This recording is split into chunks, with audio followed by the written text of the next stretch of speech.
Welcome to Human Talk, where I speak with the people shaping the future of technology. I'm your host, Liliana Muscarella. These conversations explore the human side of innovation, including values, visions, and the choices that define our digital world. Today I'm joined by Ben West, a true grassroots innovator and climate advocate who's been blending tech and community-based hustle to move the needle on climate justice. Ben brings a refreshingly grounded perspective to digital advocacy and what it means to be human in today's digital world.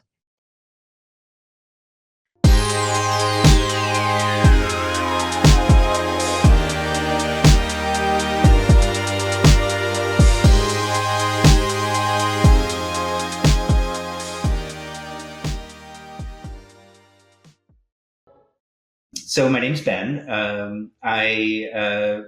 For most people in the sort of decentralized tech kind of Web3 world, they probably know me from working at Gitcoin and Thrive, running grant programs. I was lucky enough to be the grant program lead at Gitcoin for about a year, right around the transition from the sort of original version of Gitcoin's tech stack to their new Allo protocol stack. So really got an upfront front row seat for a lot of fascinating projects, seeking public goods funding, as well as kind of just being right in the middle of a project that worked with a lot of big players in the space. So, got to help run engagements and public goods funding for like everybody from the American Cancer Society to working with Coinbase on an advocacy round and working with A16Z and like all kinds of, the whole spectrum. My background, though, for many years before, working in tech was working in nonprofits. I was an environmental campaigner for about 20 years. So I spent a lot of time doing community organizing, and have always been interested in sort of that intersection of technology and community. Have sort of, for practical reasons, like, was a very early adopter of Facebook, for example. Like I, got an account back when it was only available to university students and used it for campaign organizing for a candidate that I was the leader of the Green Party in Canada, who was running in London, Ontario, and I was responsible for Western University and that whole surrounding area. So I've had a long relationship with sort of trying to use tech for good in a variety of different ways. First got introduced to like cryptocurrency and the Web3 world through a very kind of countercultural friend of mine. I don't know how long you want this introduction to be. I haven't even told you about the projects I'm working on right now, but I've got a kind of a weird origin story for the Web3 world. I was looking for a venue for a event I was organizing, and a friend had a yoga studio that he was renting, and he was running a Bitcoin mining rig out of the back of it in like 2014, I think it was. He showed me the rig, not because of the Bitcoin, but because he had come up with this contraption to dehydrate fruit with the waste heat that was coming off the back of his computer. This was when you could like actually successfully mine Bitcoin with like a video editing computer or like a video game computer with like a decent graphics chip. He showed me this nifty contraption, and I had sort of heard of Bitcoin. My mental model was like sort of BitTorrent, but for money. That got us talking, and I actually ended up writing a piece about like cryptocurrency as a mechanism for funding renewable energy that was published in Huffington Post in like 2015, and spoke in a crypto conference, which was like literally like 30 people in a coffee shop in Vancouver back in like 2015. And so I've been sort of like hovering around the space. I've always been very interested in like cryptography and privacy and security, in part because of being surveilled by state apparatus. So when I was an anti-pipeline campaigner working with Indigenous communities. That is my way too long. Who the heck am I? I could skip to the what am I working on now, if you'd like. Well, so recently, what I have been putting my energy into, I have a communications nonprofit and company that I work with a good friend of mine on. So we have a variety of different clients and stuff. But I've also taken on a couple of passion projects off the side of my desk. And one of them is this project called PrivID, which the idea is to basically combine holonym's, sort of proof of clean hands or sort of proof of humanity infrastructure with some decentralized social web tools. So this idea sort of first started with Blue Sky because, I'm one of these people who's just really interested in decentralized social media and has joined all of the various different social platforms you could be on and post way too many at the same time. And Blue Sky is a particularly interesting one, especially as it's grown quite large recently, is on a decentralized stack and is very much tied to this idea of decentralized identity, but still currently doesn't have a really robust identity platform, in terms of verifying identity. You can attach your DNS records from a website that you control as a way to verify your identity. And they just recently launched sort of trusted partners who could verify identity. So let's say you work at the New York Times, they can give you a little blue check mark, kind of like the way Twitter used to, in a very sort of centralized way, basically through networks of trust. And at the same time, we're seeing things like, that creepy company Clear that is responsible for your identity at the airport and stuff, a data broker, that is now the LinkedIn trusted verification tool. And every time you go to LinkedIn, they're trying to encourage you to upload your documents. Mm-hmm. Yeah. So that was kind of what led me down that road. Also thinking about attaching this tool to Telegram identities using a bot, which, just given how many people in the space use Telegram and how many scams go on there, that seemed like a real kind of low-hanging fruit use case. I raised a little bit of money through a Gitcoin grant. I've got a dev that I'm working with, and I've been experimenting with vibe coding, which has been sort of a fascinating thing in and of itself. That's I think kind of the primary thing that brings us together to talk is kind of the work that I'm doing that sort of ties into the Holonym ecosystem. But I've been a fan of Holonym for quite a while. Actually helped Thrive transition to using proof of clean hands as a replacement or an alternative to our KYC process for a lot of grants that we were running for various different ecosystems across crypto, and Polygon, Arbitrum, ApeCoin, various other folks that we were working with. And even before that, was quite interested in what Holonym was doing as a way back when it was just a passport stamp in my mind for Gitcoin Passport. So cool to see it come full circle and now acquire a passport, which has been really neat too. Okay, that really is me telling you who I am now. I'll stop. Awesome. Thank you so much. And cool that, you're one of the earliest adopters kind of as far as the vision here, at least. I'd love to, before maybe going on to, some other questions I have, but I'd love to touch on what you said about kind of being maybe a bit disillusioned with certain spaces or projects that you'd worked on in the past. And kind of what that looks like and how it ties into, I noticed, I think in a couple of places you kind of define yourself as a good troublemaker. So how do you kind of reconcile those, and maybe what was the spark that kind of led you to take up that identity and hopefully become less disillusioned? Wow. Yeah. I mean, this is another big question that I could go off in a variety of directions about, but, I spent 20 years of my life working in politics and in nonprofits.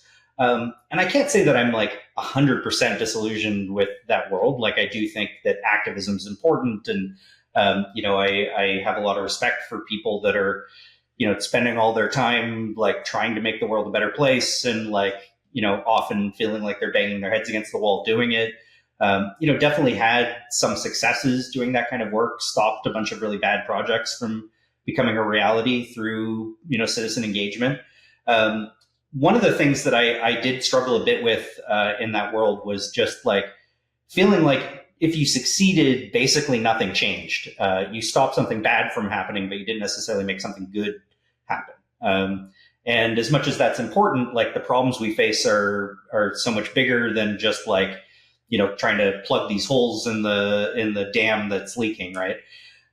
So, I mean, that definitely was a piece of my sort of disillusionment, like really wanting to focus a little bit more on solutions and not just on sort of stopping problems. I would say the broader concerns I had were around power dynamics and like how decisions are made, both by governments, but also inside of organizations. And, I've been lucky enough to like work much of my life in some form of a decentralized workplace.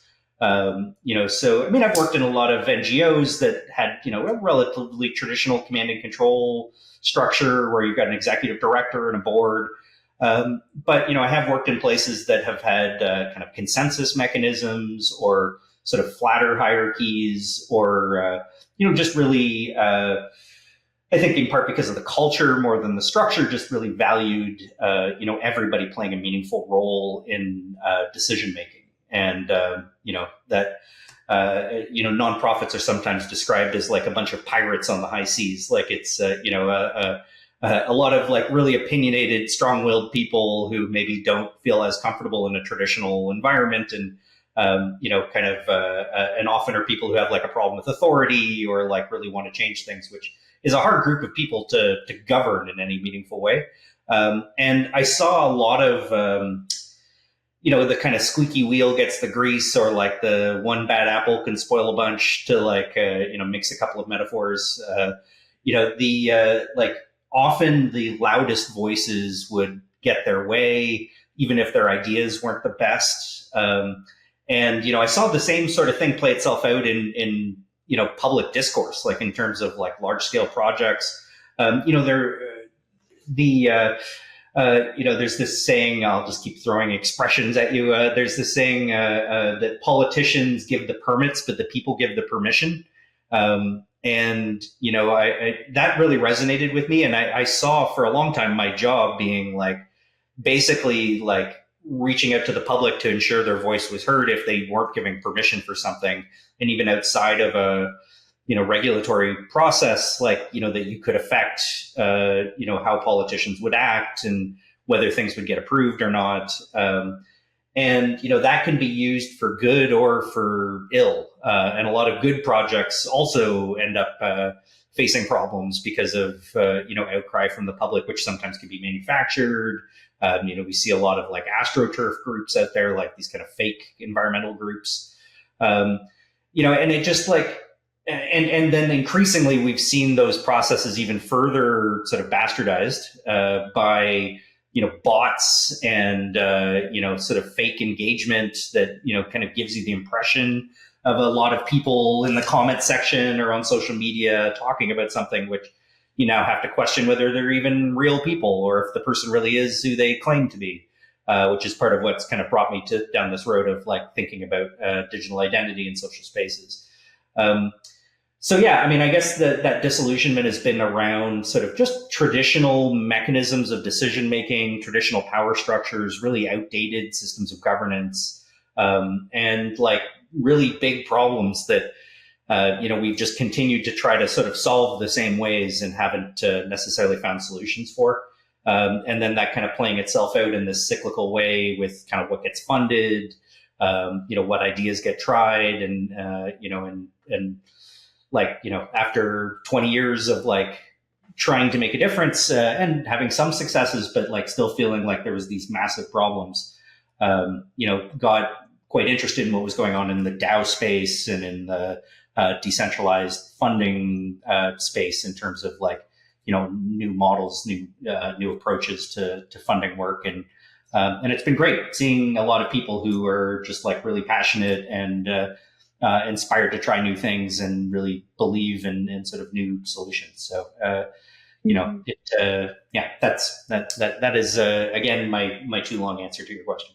No, it was perfect. Thank you. No, I can definitely relate to that frustration, I guess, maybe even a step up from disillusionment at times where it's just, like you said, it's just band-aid measures for when we really need like a full systems change. And I'm thinking as well, I imagine kind of being at the forefront of these climate issues, like you mentioned, like getting in some good trouble perhaps for the pipeline sort of protests. And I'm wondering as well, because I know I gather that you've worked with different indigenous groups and very much frontline communities who are not only probably have a lot of sort of practices that could benefit these very traditional, like hierarchical, centralized organizations that want to do good, but also those, you know, those frontline people are very much frontline as well as far as the climate crisis. So I'm just wondering if you can talk a little bit about that, maybe kind of the lessons you've learned or what that experience was, or how that really fits into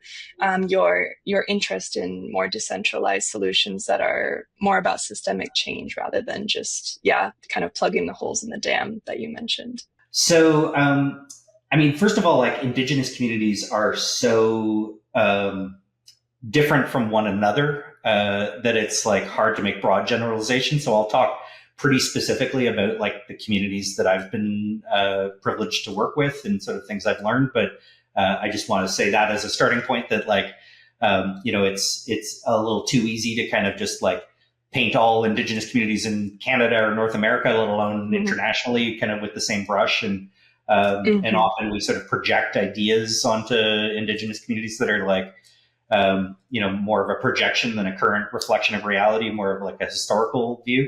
All that being said, I was very lucky to actually work directly for a community called Tsleil-Waututh First Nation in British Columbia, which is this amazing community. In the reserve is in North Vancouver. Their traditional territory is overlapping with the Squamish and Musqueam bands. So like basically all of Vancouver is claimed actually more than 100% because of overlapping treaties. And there's now a coalition between all three groups for some big development projects, including some massive condominium complexes and stuff, which is interesting to see. I mean, Tsleil-Waututh is a really beautiful and inspiring community. If you've ever heard of the actor Chief Dan George, who was nominated for an Academy Award, he's probably more famous in Canada than elsewhere. But he was from Tsleil-Waututh Nation, was the grandfather of a bunch of the existing community members, including a very good friend of mine named Reuben George. I just learned so much from working with Reuben in particular, from his family, from the community members, about a lot of different things. But I guess specific to what we're talking about, the kind of interesting intersection of traditional governance models with sort of imposed governance models.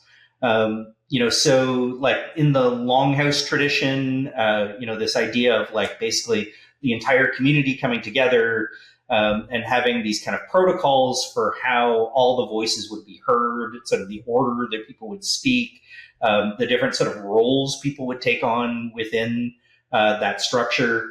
And I mean, this is a process that could last a tremendously long period of time and could actually result in,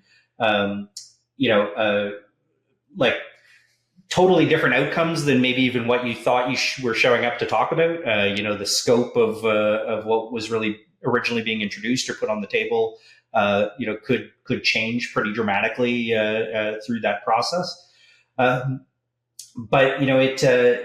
It was just a real eye-opening and fascinating thing to see. I saw some similarity to experiences I'd had in Latin America when I was like traveling with friends who were doing, development aid work in Guatemala and Honduras and El Salvador many lifetimes ago. Just in terms of sort of that slower pace and sort of that very deliberative community engagement process. Not exactly the same, but like, there was some similarities. Perhaps the most like profound thing though to me is this idea around restorative justice.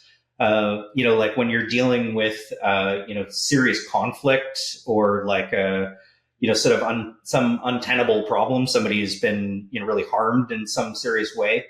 And, at first it's a bit of a, it messes with your brain a little bit to like hear like, okay, well, this process really isn't about punishing the person.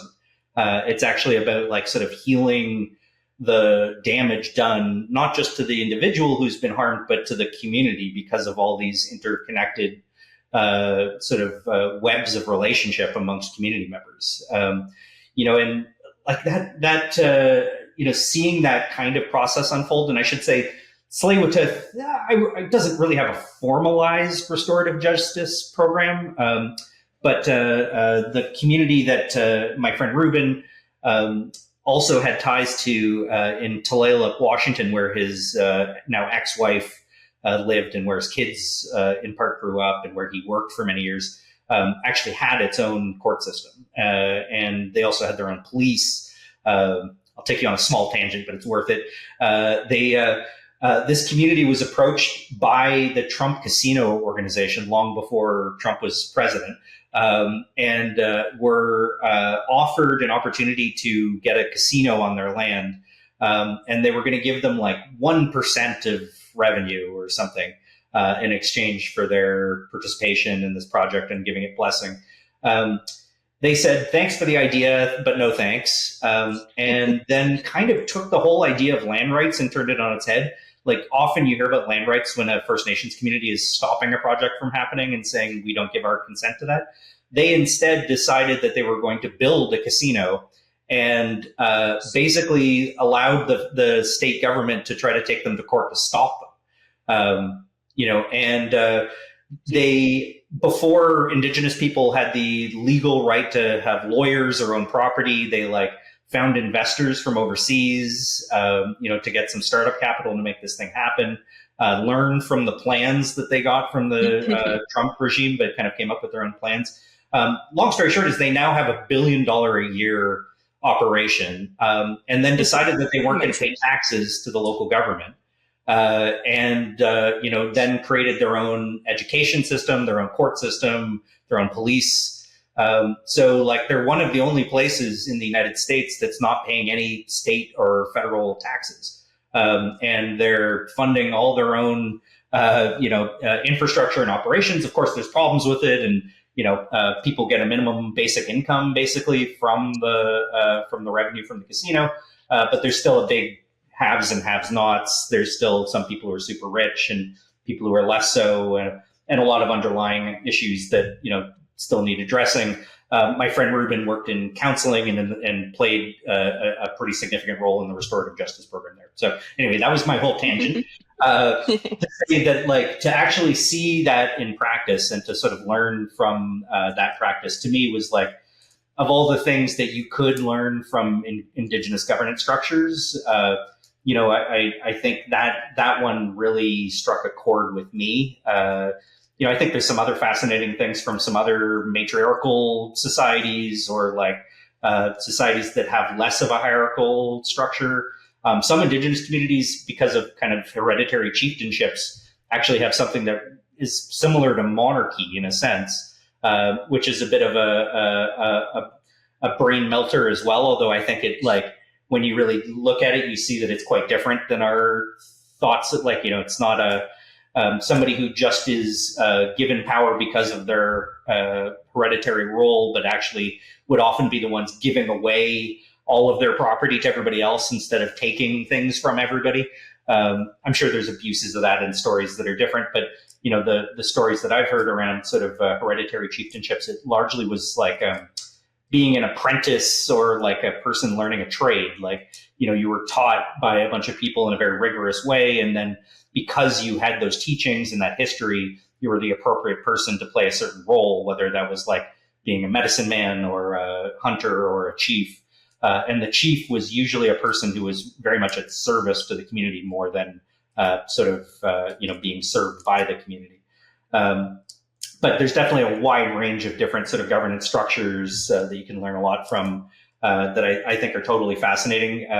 But yeah, if I had to just pick one to really focus on, restorative justice is, totally fascinating. And I think our criminal justice system outside of the tech world is pretty fundamentally broken. And I think we could really think a lot about sort of how we deal with conflict when it happens in the digital space and online communities, and how we deal with the problems that occur, that arise, whether it's scams or bad behavior of one kind or another that makes it, people potentially get ejected from communities, or end up in some real discord in some way. There needs to be a resolution, and I think there's definitely a lot to learn from restorative justice. Yeah, definitely. I'd love to know a little bit more about that and maybe even how it links back to Priv ID.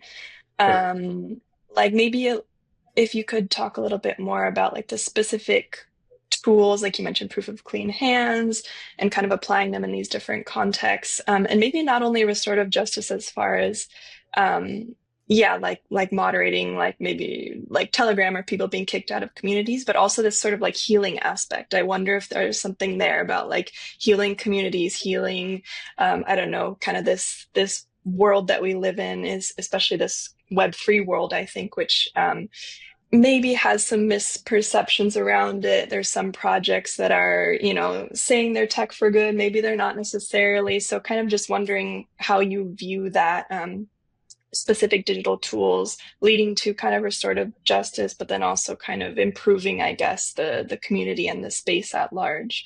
That's another big juicy question. Let's see.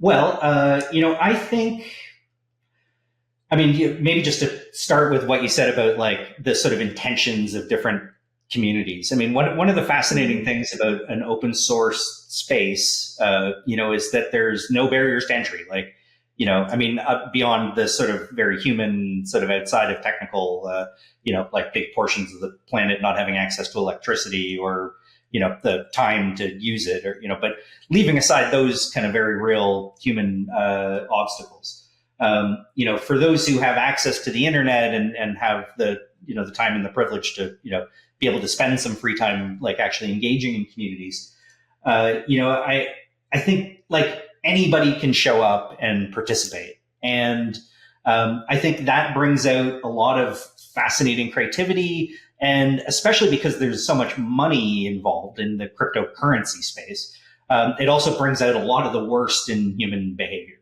And it's funny because it really paints the entire community in a pretty negative way to the outside world. Like when a lot of people I know look at crypto, they really just see scams and get rich quick schemes, and just a lot of like risk, basically.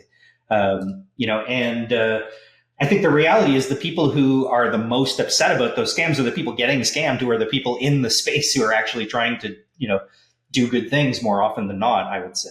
Of course, a lot of people are in cryptocurrency to try to make some money, and I don't think there's anything wrong with that. In fact, in a world that we live in where we all are so, stuck just trying to like get by and make a living, I'm glad that there's alternative ways that can be done. And DAOs, as much as they have their problems, I was quite lucky to work for a DAO for 2 years, and like that was an amazing experience, and that would never have been possible if this kind of tokenomic experiment hadn't worked and a bunch of people supported it, and and that gave me the ability to like have a comfortable living and explore really interesting ideas, as well as give a lot of money to a lot of people through a grants program that could also do useful and interesting things. In terms of the tools and like sort of how these pieces all fit together, and then sort of bring that to like a bigger picture of like sort of how this contributes to like whether it's restorative justice or just like making the world a better place in general. For me, like the one of the like fatal flaws of grant programs in particular, but I think a lot of things in crypto, is as much as like we feel like we live in this completely alternative reality of this like sort of cyberspace, and I think there is some reality, a psychological level to the fact that we like, there's a bunch of people who are very much checked out from, whatever's going on in their local community and are very focused on what's going on in their digital community.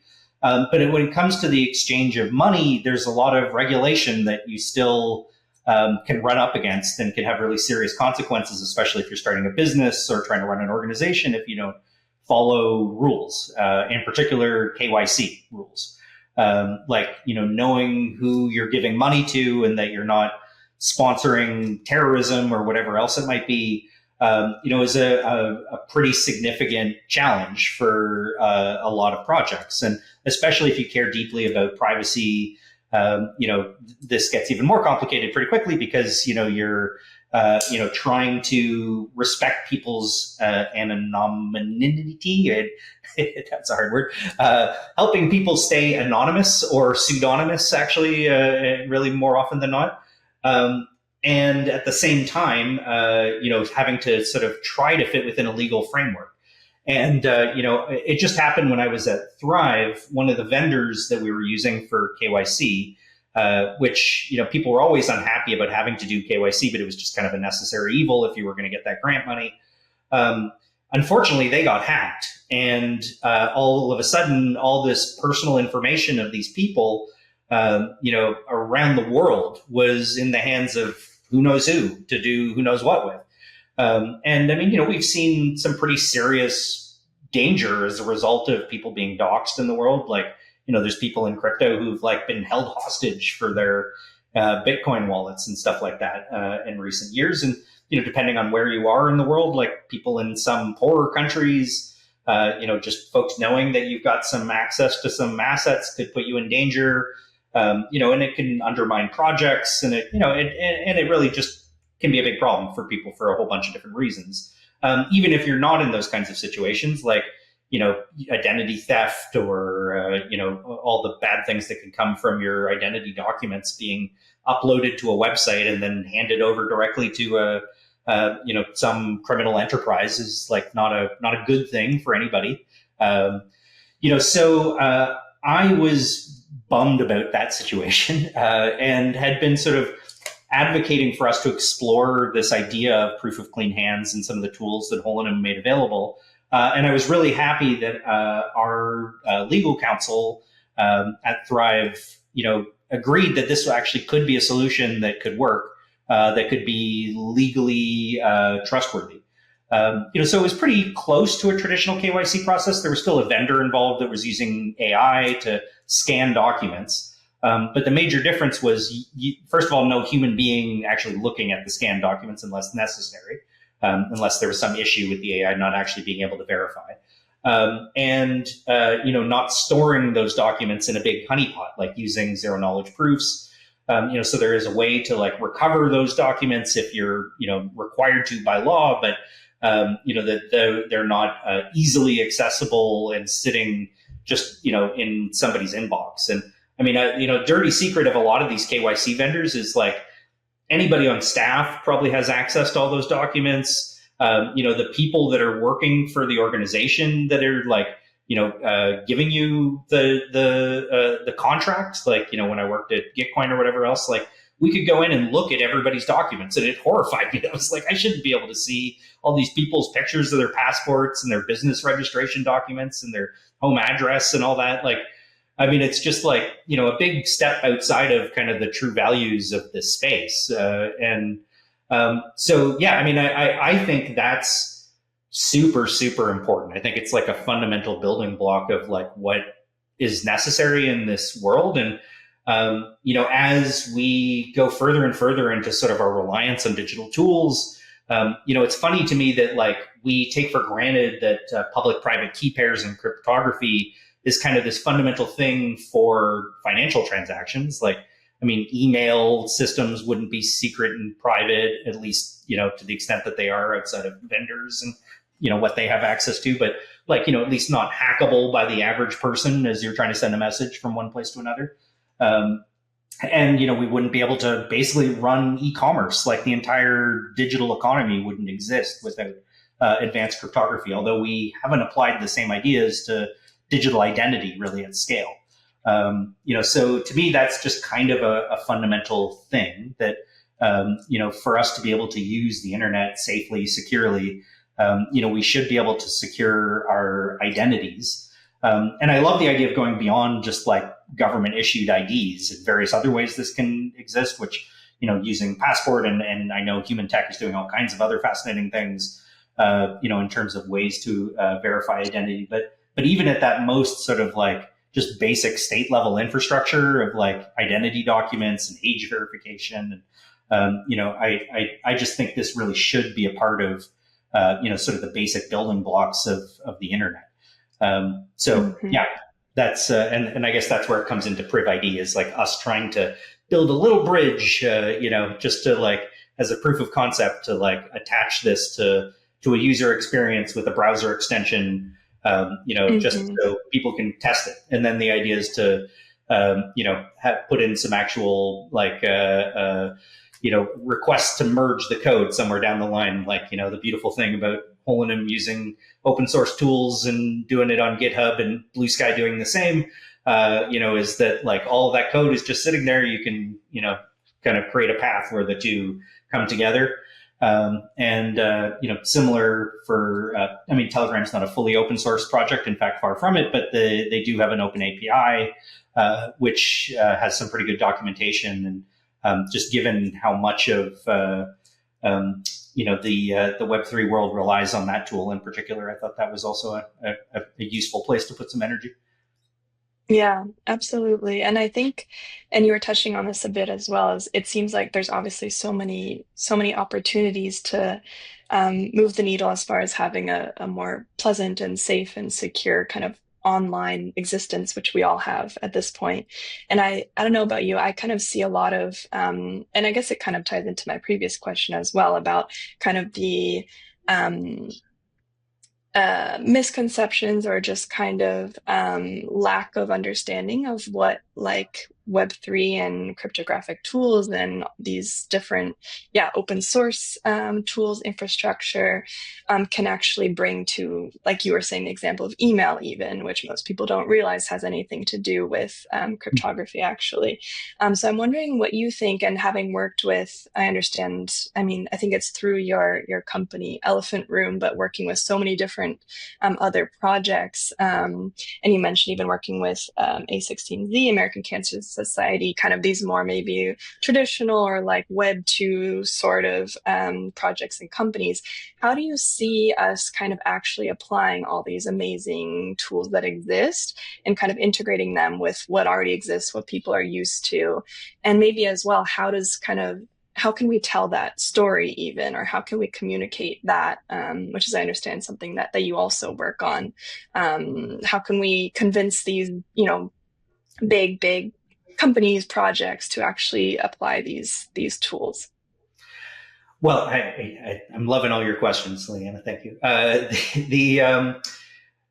think the fundamental thing really is that the tech needs to be like plumbing, like people want plumbing because they want fresh water and they want to take showers and they want to, they want to be able to do their dishes, or,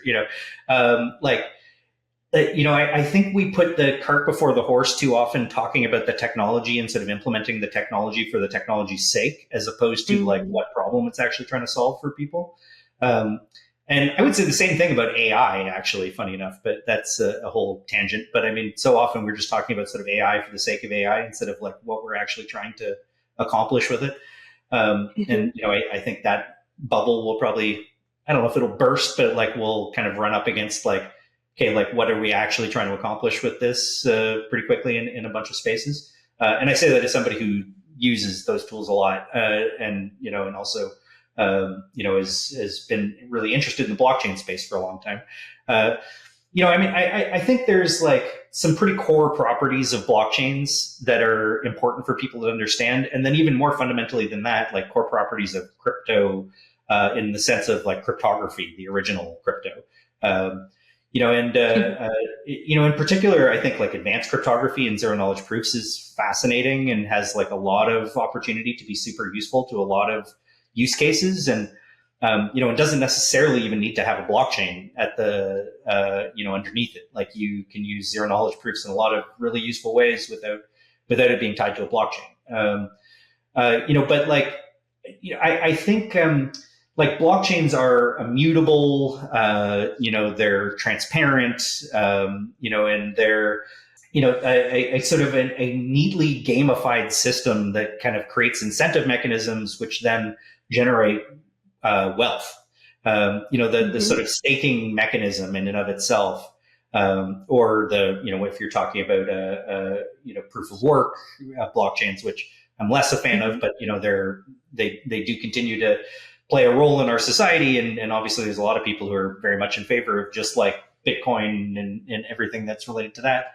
I think it is a fascinating sort of experiment in incentivization for humans that like creates something that actually can replace like a bank in the sense of needing to put your money somewhere that can generate interest for you, which you can then use for a variety of things.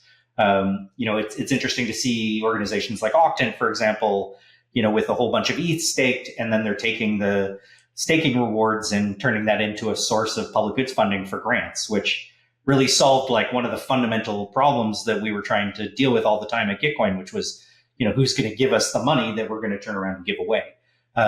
So like having a mechanism like that, I think just in and of itself, like, is a big innovation and a fascinating one, and something that there's a lot of benefit for a lot of folks out there to just like, if you're sitting on a bunch of funds and you're trying to decide what to do with them, using them to stake in an ecosystem, to generate returns, or to run an oracle, or, in lots of other ways, with some of the more simple sort of DeFi protocols that are less risky. Like I think there's some real ways to like just generate a return on your investment at a very basic level, which can fund a lot of good work. So, I think that's like one just basic fundamental thing.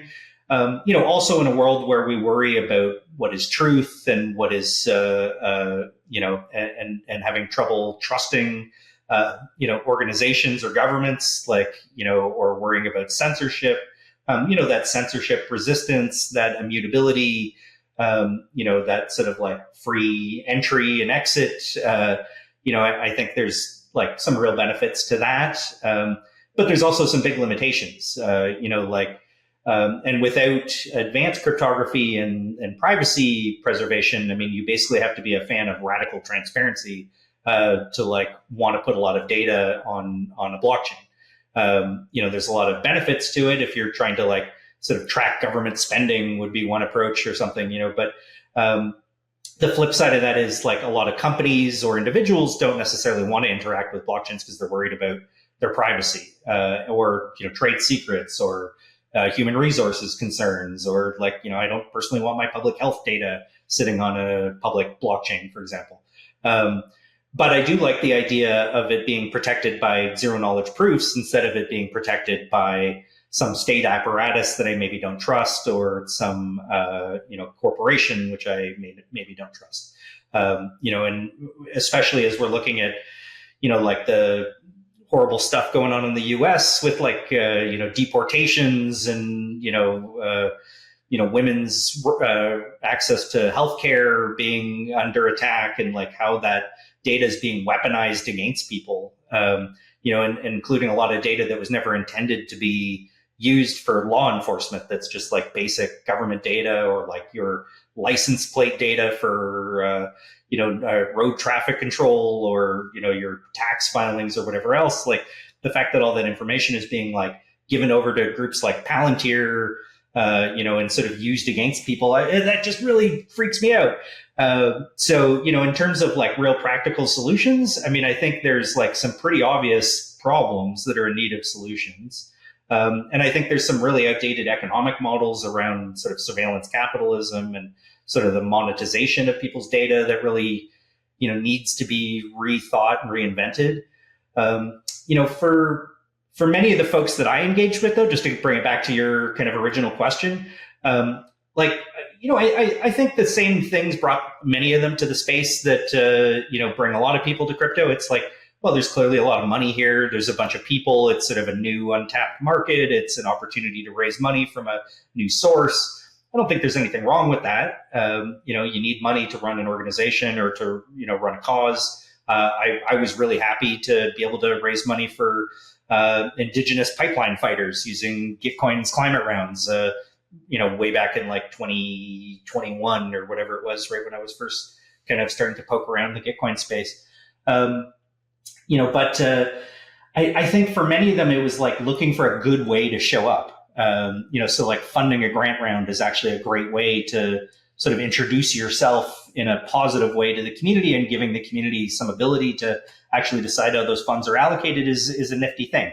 It's definitely better than just kind of showing up and launching your NFT collection that ends up rugging a bunch of people accidentally, or whatever else it might be. I think for a lot of these folks, guiding them towards the way that the tech can be plumbing to just solve real problems for them, but it can also like be an economic engine. Like I don't think a lot of these big companies really understand the power of like staking tokens, for example, and like what could actually happen as a result of that. Instead of like just trying to raise money from the community, why not just like actually run a bunch of validator nodes, or like give to an entity that delegates those tokens to somebody else to run those validator nodes, and you're actually generating revenue for yourself, but actually doing it in a way that's like giving some benefit to to these organizations, and can be more effective than putting your money in the stock market, or at least it's a way to diversify what you're putting out in the world, and like have a variety of different approaches to it. So yeah, I think there's lots of different ways to get involved, and I'm hopeful that people start seeing some of the more interesting and sort of and mutually beneficial, really positive sort of approaches to sort of using this technology. Yeah, definitely. And that brings me to my next question as well, which is so all these opportunities, they're there, they're right in front of us. So maybe bringing it a bit back to like climate activism or climate change, which is obviously a very urgent issue. So how do you kind of balance that urgency and the gravity of that with with the, I guess, both your own sort of work in this space? How do you kind of keep going, keep that morale up with in the face of such an urgent issue? And then on the other kind of side of that as well, are there, or what opportunities or what projects do you see that are already really working for specifically looking at climate activism or climate justice, or even like very specific climate related projects? So I actually was lucky enough to get some grant money from the Ethereum Foundation to do research on blockchain-enabled climate solutions. With this good friend of mine in Elephant Room, we interviewed over 100 different founders, funders, academics, looking at sort of different use cases, and kind of broke climate solutions in the blockchain space into like different subcategories. The one that most people have heard about is like tokenization of carbon credits. But that's actually just one of a myriad of different things that you can do with a blockchain. The ones that I was personally the most interested in were decentralized grid technology, supply chain management, and some of the mechanisms for reporting, like the sort of Oracle-based reporting and verification of data, and carbon accounting just in general, I think is an interesting space. You'll notice that most of those are non-financial. Like they're basically using a distributed ledger as a software platform. Basically, it's like just choosing to use this kind of database instead of some other privately owned database. One of the people we interviewed, I thought gave a really interesting answer when we asked why use blockchain tech? Couldn't you do this with other tech? He was like, yeah, absolutely. I could use lots of other tech, but tell me which vendor I should use instead of a open source, distributed, decentralized option. Like I'm picking to use an interoperable, composable, decentralized, open source option. And that just really spoke to me. I was like, well, maybe you don't need the immutability and all that. But like, you could still just be choosing this software for pretty legitimate reasons. And I think there's like an element of future proofing as well that goes along with it. This idea that like, well, because this tech is open source and composable, like people can take what I built, what somebody else built, they can put these pieces together, and maybe the sum of the parts is greater than them as individual units. I've definitely seen some of that. Like just to give you some practical, specific examples, there's a project called Seven Energy in Norway that I'm a fan of, that is basically using existing grid technology, but has facilitated community energy grids where people are buying and selling electricity from their neighbors. And it's kind of a combination of regulation and tech. Under EU regs, the energy companies are basically forced to give them the ability to have access to this data and the ability to use the grid in this way. And because of the regulation of stablecoins, they're actually able to use, I'm trying to remember the name of the project real quick, but they're able to use this tech so that people can tie their bank account to a regulated stablecoin. So without ever having to understand crypto or manage private keys or whatever, these people could just basically connect their IBAN number, their international banking number, to a stable coin. And so all these transactions that are happening with their neighbors are actually happening with stables, but the end result is just something they see reflected in their bank account. So, really is kind of like plumbing in that sense. Like you really don't need to understand what's happening under the hood, but, because this tech is open source and freely available, the developers just genuinely see this as like an easier, more efficient way to do what it is that they're trying to do, which is facilitate people having, more localized energy security and generating these little independent markets where people are like able to sell the electricity they're producing directly to their neighbors. There's been some other experiments in this, but I think that's one of the more interesting ones just because of the sort of scale of it and the fact that they're operational and have been up and running for a number of years. There's also a company called MindSpider that is doing, supply chain management using blockchain. Again, very much under the hood, like people are not super aware that it's happening. But it's just being used as a transparent data layer. And they do some stuff off chain, they do some stuff on chain, they do some stuff on private chains, I believe, as well, kind of based on the companies and the use cases. But it's largely about regulatory compliance in the mining sector. Of course, it doesn't change the fact that you've got the kind of garbage in, garbage out problem. Like you need the data to be accurate to begin with. Having it on a blockchain doesn't make it true unless it was true to begin with. But if you use Oracle data, and you've got trustworthy sources and they can be verified, I think that's a pretty meaningful thing.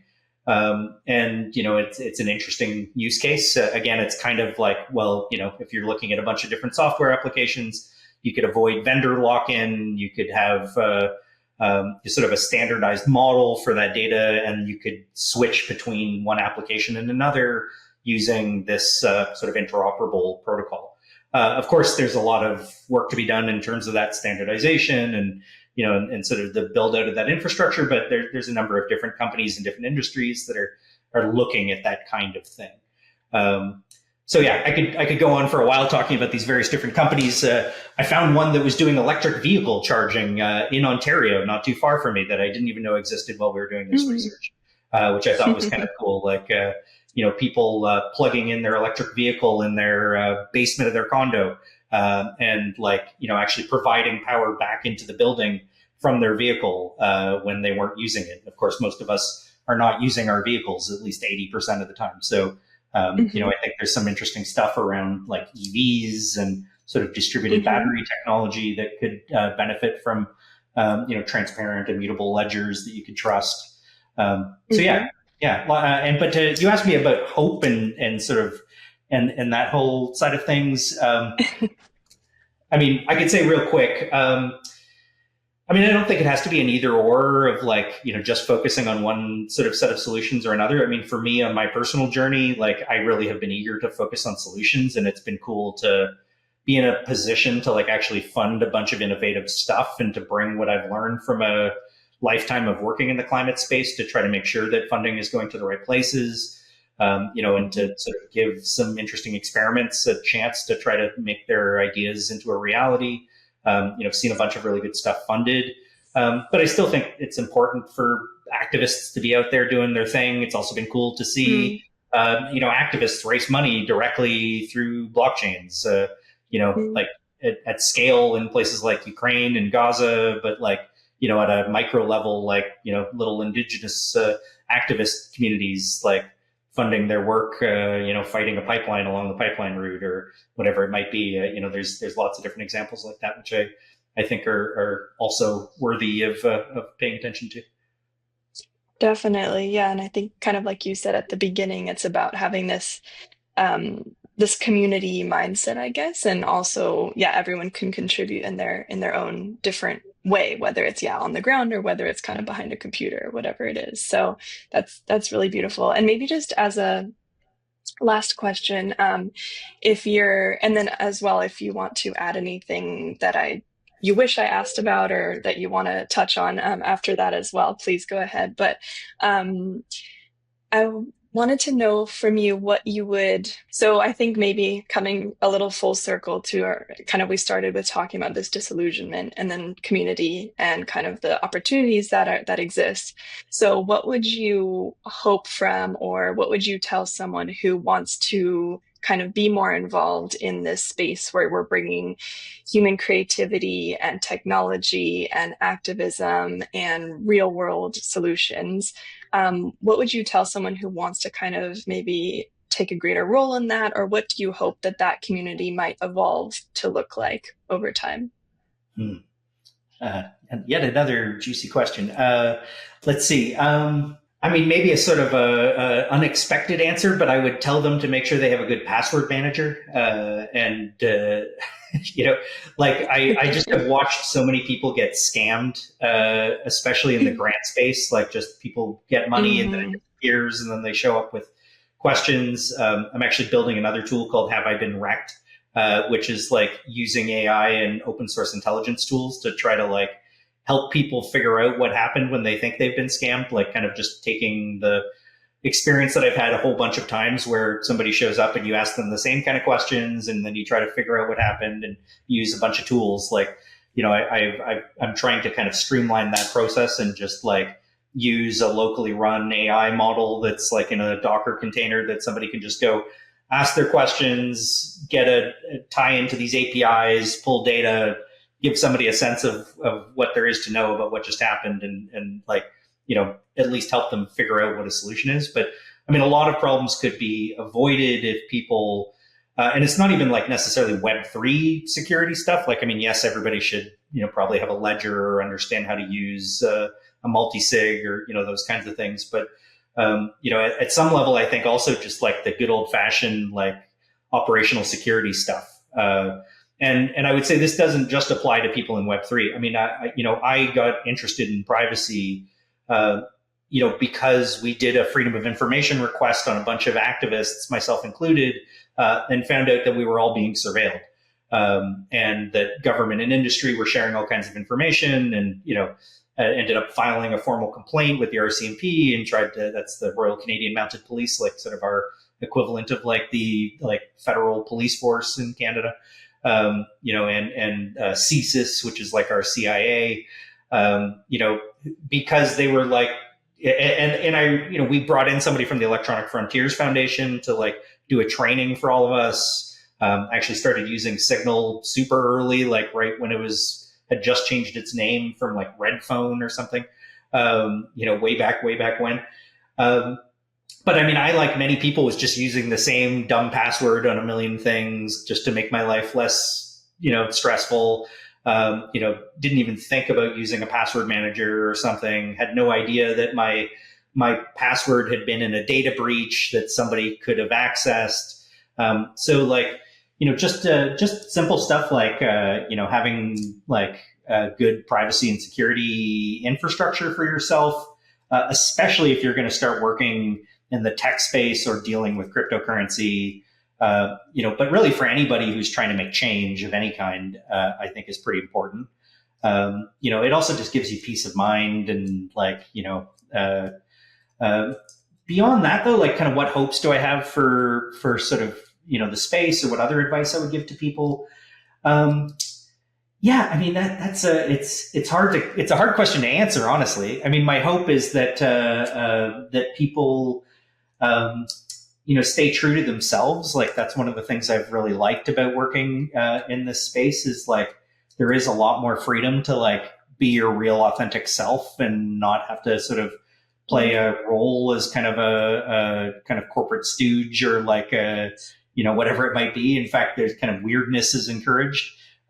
So um, I definitely see a lot of people burning themselves out, both in tech startups and in activism. So like, figuring out how to pace yourself and like not bite off more than you could chew and be sort of strategic about what you take on. Easier said than done. I mean, you just heard me describe having multiple clients and side projects and stuff like that. It's clearly a lesson I continue to have to try to figure out how to learn. But yeah, I mean, I hope people like can see the benefits of these kinds of tools. I hope there's like some great use cases that we can point to, similar to some of the climate ones I talked about, but like more of the privacy and security stuff. And I know there's some out there, but it'd be great for there just to be like people have the ability to just say like, oh, I want to do what they're doing. I want to have that set of tools, that kind of infrastructure for my organization. And like, I would love it if people were building for normal people a little bit more. Like I feel like engineers build for engineers. It's like plumbers building for other plumbers, and they're like, "Look how cool the plumbing is," and it's like, "Yeah, but how do I get the water out?" Like that's so like just a real focus on like user experience and like and that doesn't necessarily mean making everything like super dumb. Like it's like I think people are smart. They just like it needs to make sense to them in terms of what they're trying to do, what they're trying to accomplish, like what's interesting to them. Like you don't have to take it to like it has to work for your grandmother who doesn't know how to operate her phone, but it should be able to work for your brother who knows how to operate their phone, or the friction is still like far too high for a lot of the tools, and it takes a lot of patience.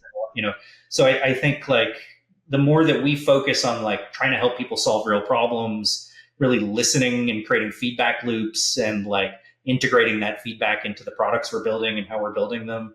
That's kind of the wish I have for all the builders. And I just am excited to see people that are like open to change. Like I think there's some small fraction of the population who's like really open to change. There's some portion that's like very opposed to change, and then a whole bunch of people in the middle who get dragged one way or the other.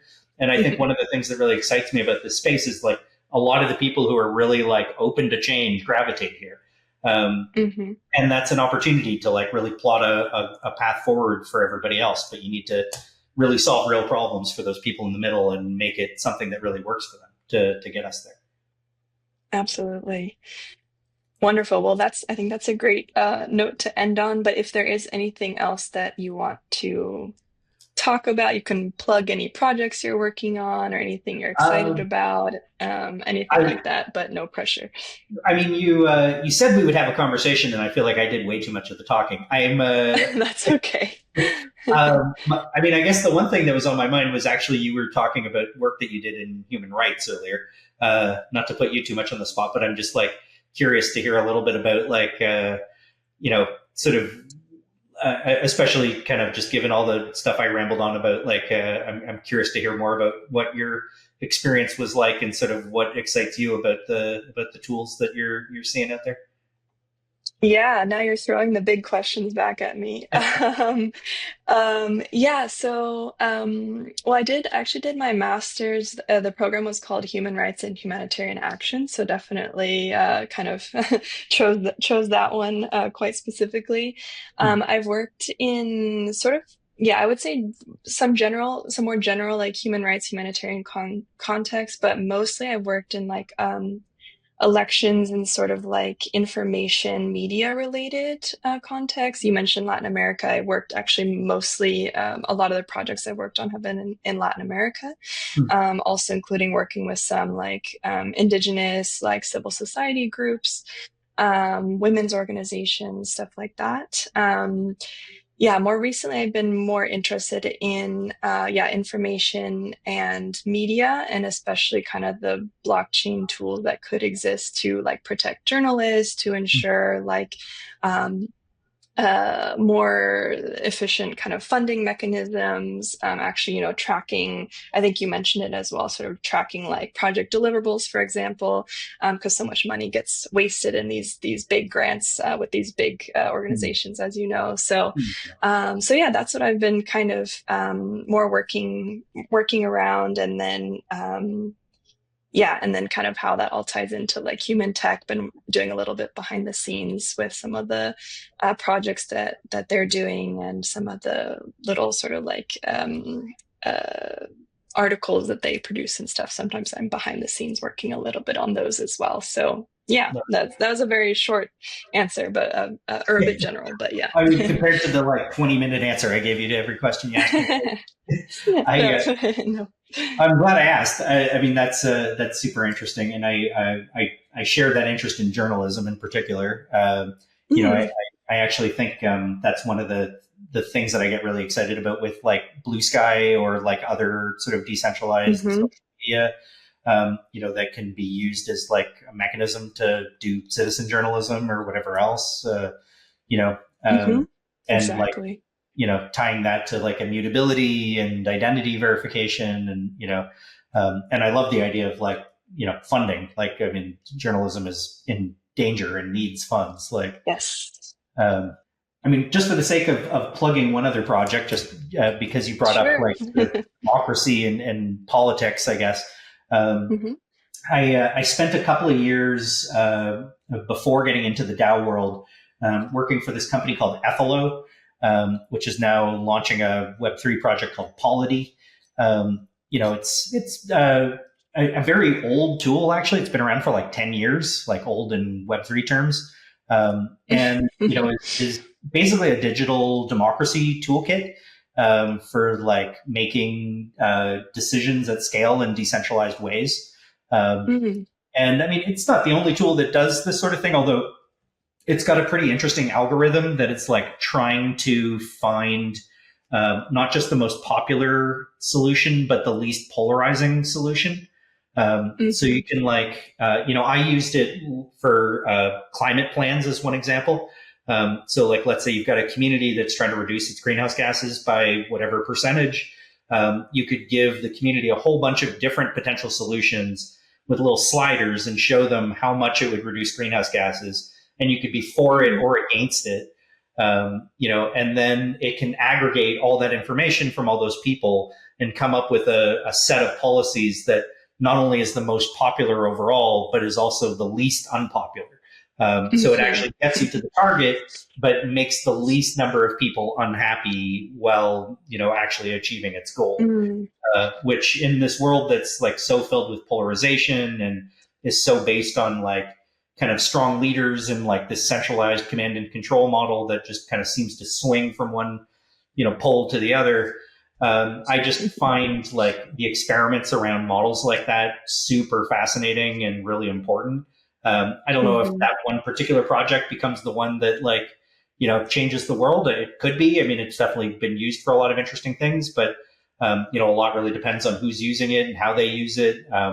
Frankly, I think you can do similar things just using spreadsheets and logic, and you know, but like I would encourage people who are interested in like in fixing democracy to try to think beyond the like one token, one vote, or like one person, one vote, and think more about like looking at problems and what problems we're trying to solve and how do we solve them in a way that like respects the needs of wide swaths of people. And, you know, one of the interesting things about that was like you could actually pull out a demographic group or a particular heuristic, like, you know, people who live in a geographic area or from a, you know, based on whatever identity information was provided, you could like, you know, make sure that like one particular community wasn't getting screwed in the mix, or like, did they have reviews that were dramatically different, or do people who live right along the corridor of that proposed, you know, piece of infrastructure have different attitudes? Or, so I think there's something